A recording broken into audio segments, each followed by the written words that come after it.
I sang that song for more than 60 years, a song of praise to Joseph Smith, the prophet of the Restoration and founder of the LDS Church, the church I served as a bishop for 5 years.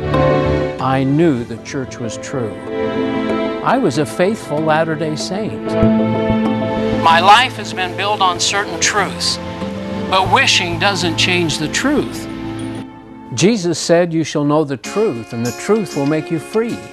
When I finally learned the truth about the real history and doctrines of Mormonism, I realized that I was following the gospel of Joseph Smith and not the gospel of Jesus Christ. I have come to learn that many others have made a similar journey out of the bondage of religion and into an authentic relationship with Jesus. And that's what this show is all about. Courageous people who want to share their story, hoping that you, the viewer, will discover the same new life in Jesus. So if you're a Latter-day Saint who is struggling with questions or seeking a genuine encounter with the Savior, we invite you to join us tonight. We have a joyful message that we want to share with you.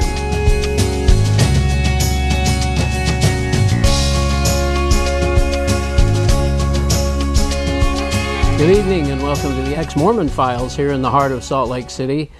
And I'm your host, Bishop Earl, and I'm grateful that you'd be willing to spend part of your evening with us tonight.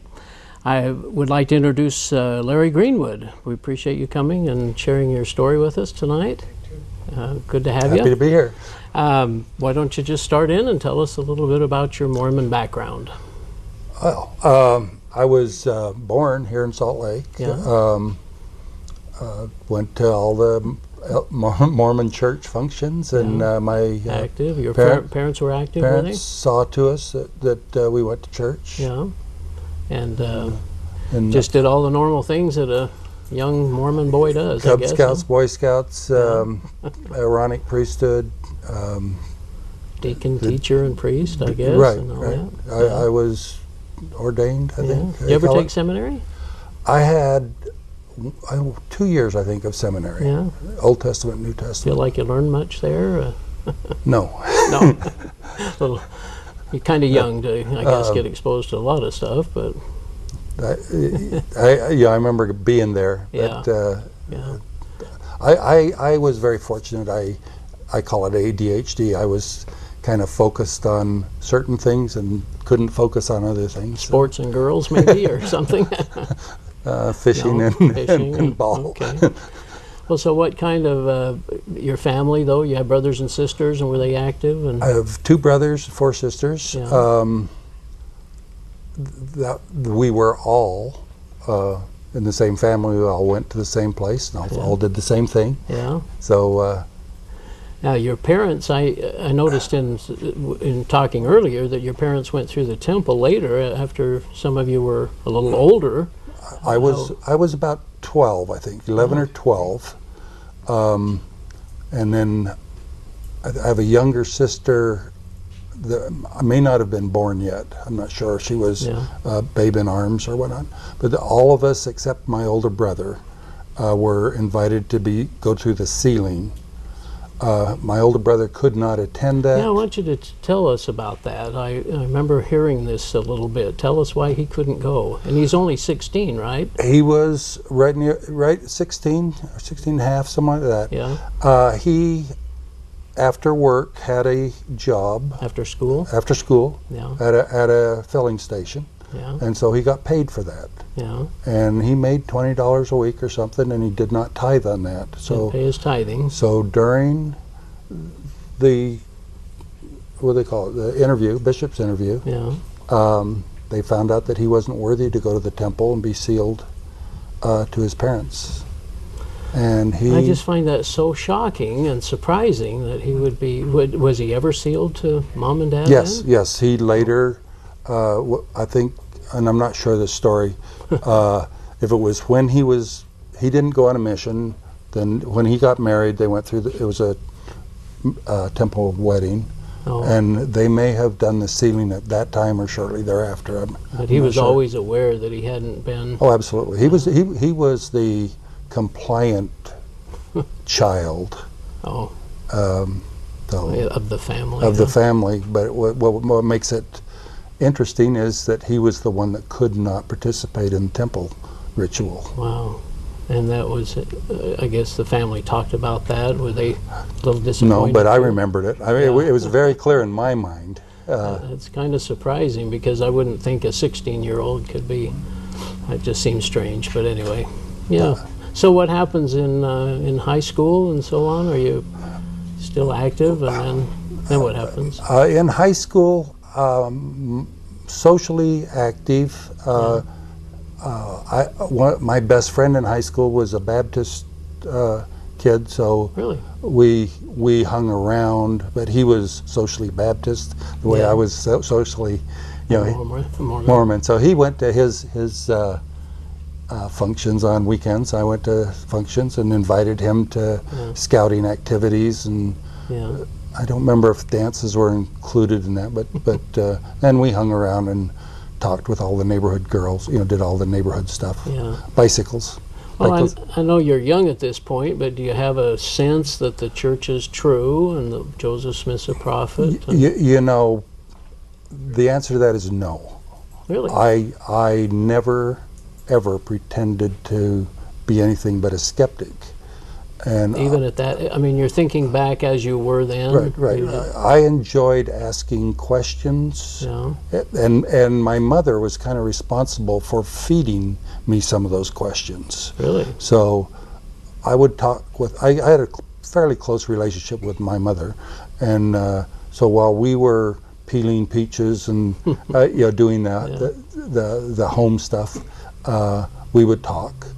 What kind of questions were there? Oh, if I can remember, who are the three Nephites? The where are they and what are they doing? Tell me about polygamy. Tell me about what. And I was not prepped in any way. Just the childhood questions of why don't we talk about who was. And who was Grandpa? Who was where did Grandma come from? family issues, and that led to polygamy questions. You had polygamy in your family, right? Didn't know it at that time. Oh. I found out later that yes, I do. Okay. And some interesting stories that were all suppressed and all, not. I wasn't old enough to know. Yeah. Okay, so you get out of high school, and then what happens? When high school graduation time came, my dad sat me down and said, "Son, I'm tired of feeding you. Oh dear. You're going to have to make it, support yourself. Time to grow up. You're You're now my brother was living at home at that. My older brother, 4 years older than me, was living at home at the time. But I qualified for for the speech, for the discussion. So I got thinking about, and I'd been through at high school the military. The ROTC. But at career day, they have the different military people come down and say you can make a career in military. And main thing was they would feed you, provide you clothes, provide you something to do, and teach you a career. Yeah. So I took advantage of that, joined the Air Force, and went off to see the world. Wow. And were you active during your military time? I attended a few church services. They took me to Mississippi for training. Mm-hmm. I attended a few. There was a LDS ward house just off the base we could walk to. Oh. So I walked down there, and of course we are not really welcome there. You weren't welcome at the LDS church?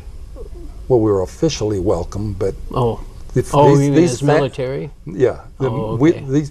The families had children and teenage girls, and they didn't like the military. I never felt really comfortable and welcome there. I see. Maybe thinking you might steal away the girls for something. There was never. Would you like to come over to the house? Over to the house for dinner, or there was none of that. That's too bad. So we sat there and sang the songs and listened to the service, and then went back to where we came from.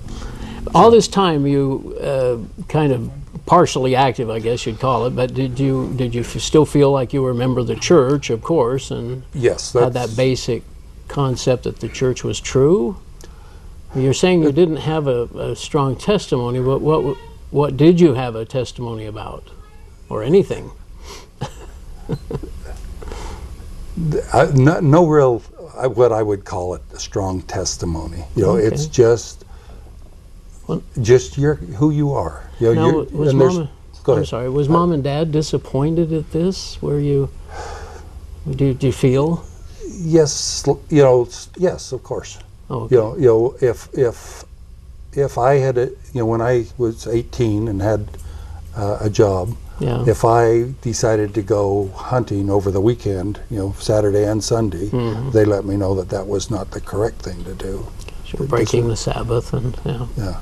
Okay. The correct thing was to do whatever they wanted to do. All right. So after the military, what happens? You come military. home?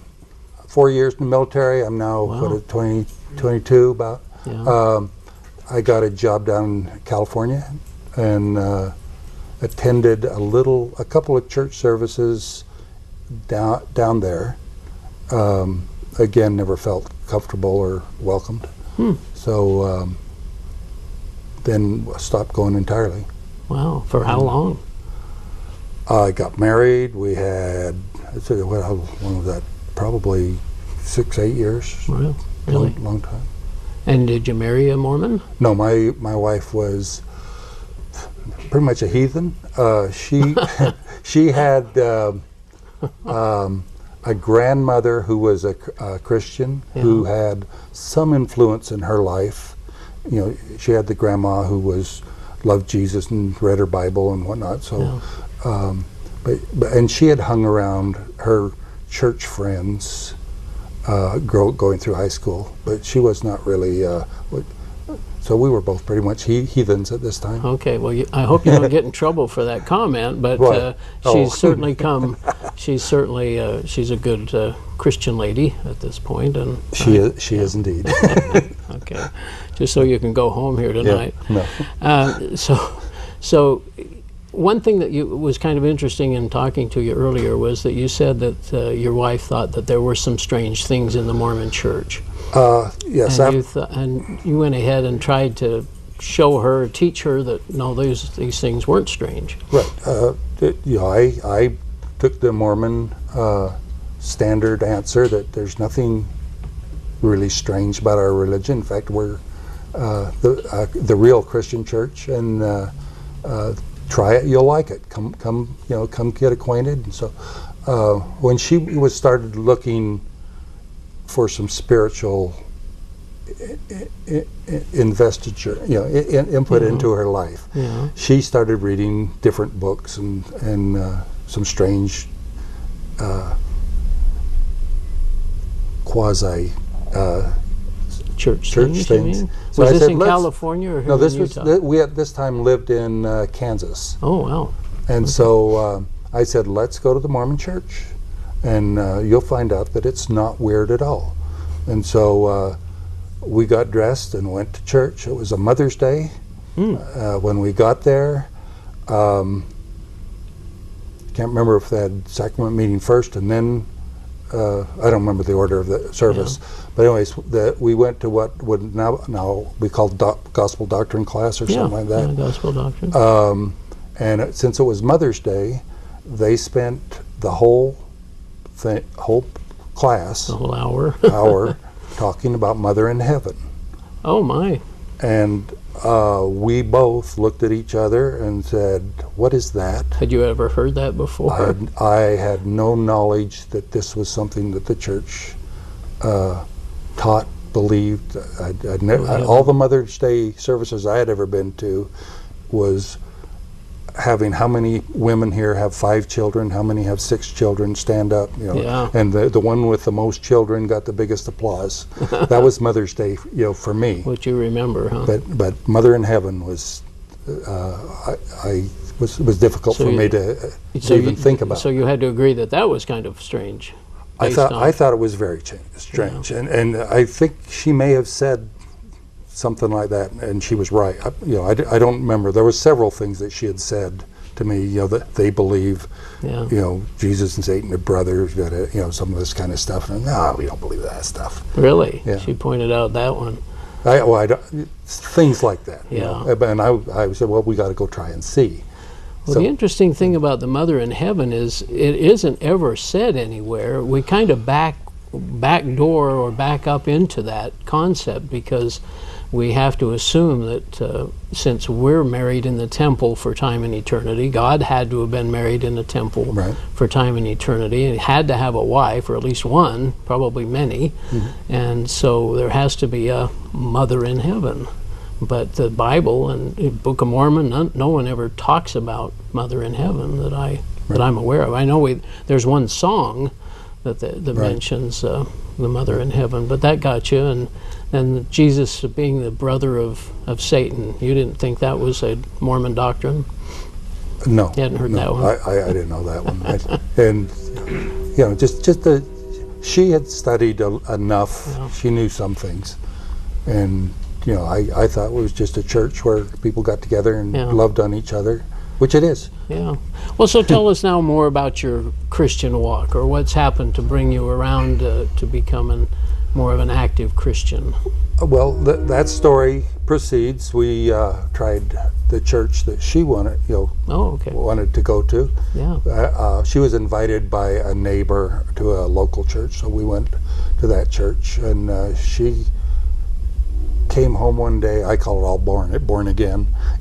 She was totally changed. Wow. Just had a great experience. Just bam. Wow. And you were aware of it. You could tell immediately.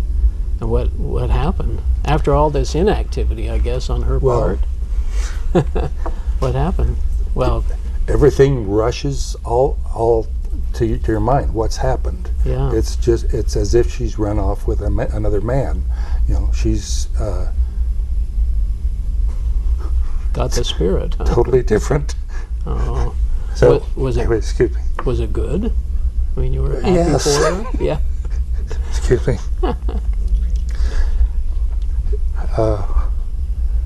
It was good. She was changed. So, excuse me. Oh, you're great. Is that something you felt like you wanted to participate in, or? I wanted to understand. I wanted to know. Yeah. And but also it was kind of scary. What's happened? Yeah. Who did this? It's your mind. I mean, it's hard for a man who thinks he's in charge of his life, to all of a sudden have his wife totally change. Well, without spending. Anyway, it's an emotional thing. Did she learn something at church, or she just turned her life over to Christ at that moment? It's almost. Yes. It was more of a. You talk about a born again experience. Yeah. It was. That's what it was. Well, one thing that's been interesting to me is that concept of Jesus and Nicodemus when he says you must be born of water and of the Spirit. Nicodemus understood that to be birth, and that's a one-time event, isn't it?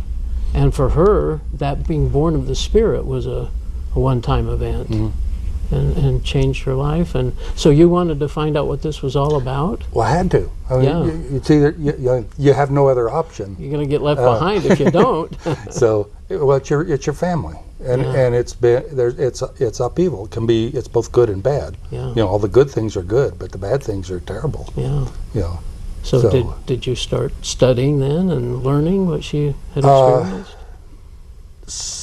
We started going to the church where she was saved kind of regularly. Yeah. Started learning some of the issues, talked to some of the people. Yeah. I'm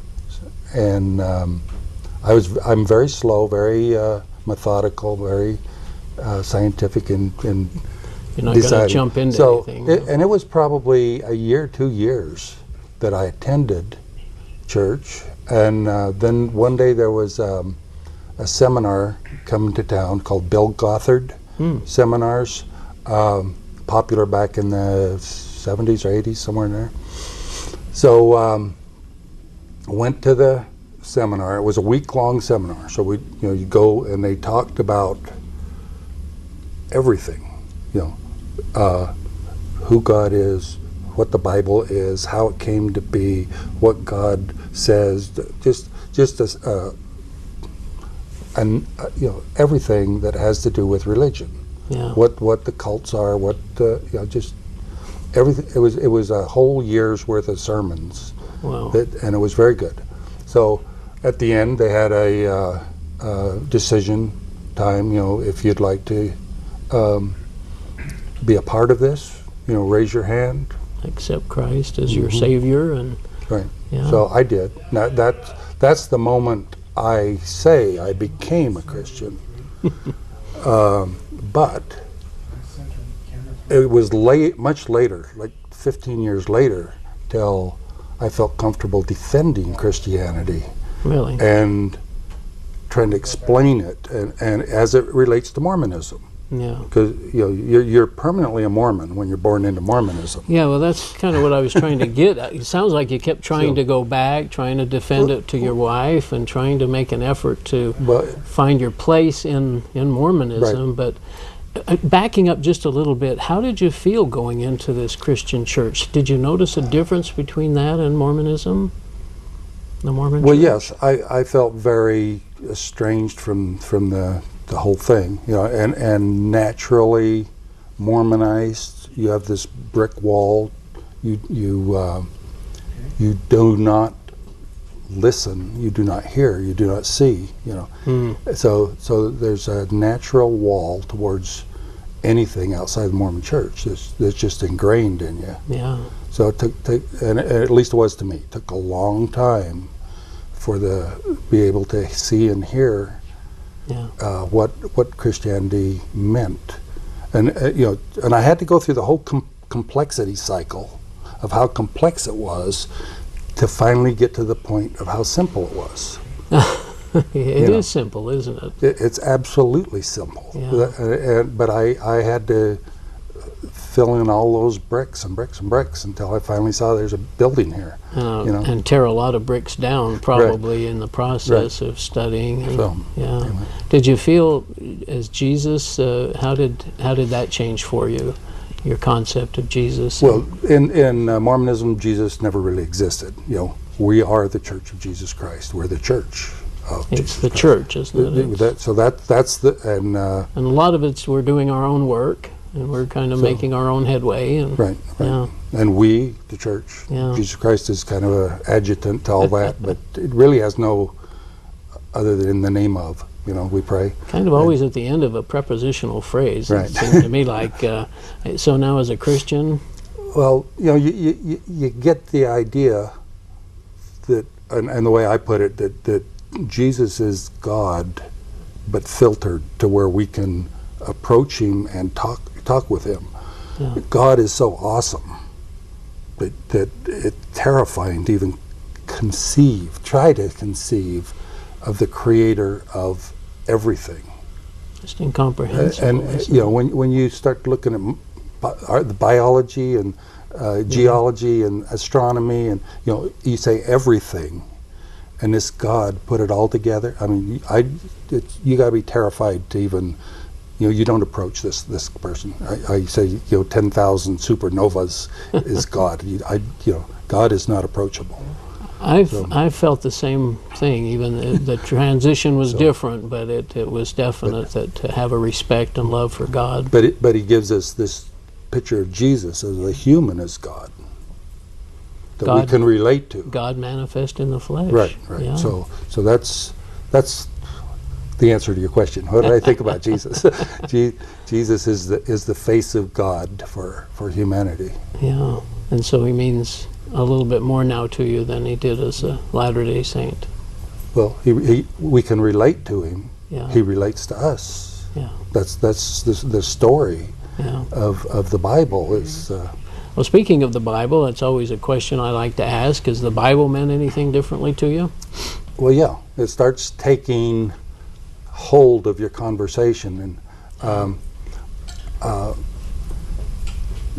something I'm working on right now the Bible, the verse is God will not be mocked. Is that a Mormon one? Every Mormon knows that one. Yeah, God will not be mocked. Oh, well, yes, that's in the temple. Oh, it is. Oh, yes, it is. And it's used to frighten the LDS people to not divulge. Well, you look at it's in Galatians. It's 6:7, and I wish every Mormon would read it and try and understand where it comes from. It's also in the it's not in the Book of Mormon. It's not in the Pearl of Great Price, but it is in the Doctrine and Covenants, and it's used to put teeth into the financial affairs of the church. You think that's what God will not be mocked in these things, and you buy stock in my business and that kind of stuff. Yeah, well, that was one thing that bothered me a lot, was the whole concept of hypocrites. I knew how Jesus felt about hypocrites, and once I started learning truths about Mormonism and things started falling apart for me, I knew that I couldn't continue to be a hypocrite, believe one thing, think another thing. Some people have been able to put things on the shelf, they say, but I don't know how that's possible. Well, we've got just a couple of few seconds or minutes here, a minute or so. What would you say to the Mormon people that might be listening tonight? Well, if I had a chance, I would say, ask a question. Ask a question. And how do you do that? I'd say read one book of the New Testament. Anyone in particular? I'd say John, but I don't care. Any book, and then just make it yours, and then start. You write down 2 or 3 questions that appear to you, and then start talking with people about whether they're good questions, bad. It'll take you through the whole Bible. Yeah. If you find the right people. Really go through but the first thing is give yourself permission to ask a question. Find something to ask a question about and do it. Well, that's good advice. I hope people will pay attention to that, because I think that's one of the disservices that Joseph Smith did, was to put doubt in our mind about the Bible. So. Well, Larry, we appreciate you coming and sharing your story. It's gone very fast, but we appreciate you sharing your story. And enjoy being here. We appreciate you watching tonight. Hope you'll remember you're choosing between the Gospel of Joseph Smith and the Gospel of Jesus Christ. Good night.